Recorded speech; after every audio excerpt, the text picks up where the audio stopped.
The Twitter sphere has plunged into bickering drama with Sussex squad fans of Harry and Meghan and supporters of William pitted against one another.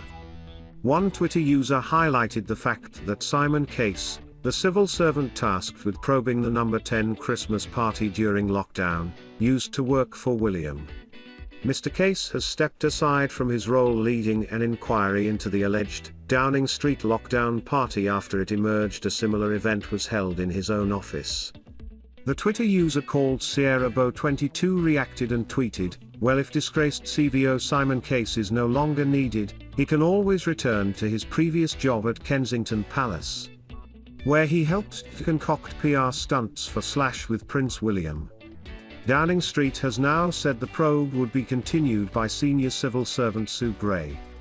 A spokesperson for Number 10 said, "To ensure the ongoing investigation retains public confidence, the Cabinet Secretary Simon Case has recused himself for the remainder of the process."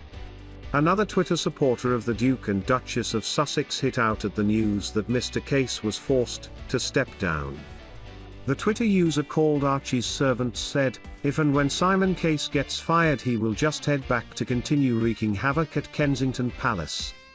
Another supporter of Harry and Meghan tweeted, "Months after Harry and Meghan's wedding, tabloid editors were invited to understand what the newspapers were about.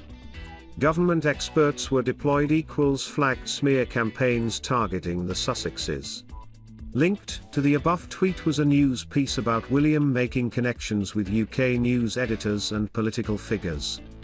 Mr. Case stepped down from the probe into the Downing Street party allegations after it was discovered that approximately 15 people were invited to a similar gathering at 70 Whitehall.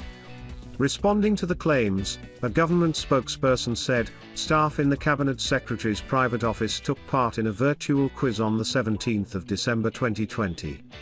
A small number of them, who had been working in the office throughout the pandemic and on duty that day, took part from their desks, while the rest of the team were virtual. The Cabinet Secretary played no part in the event, but walked through the team's office on the way to his own office.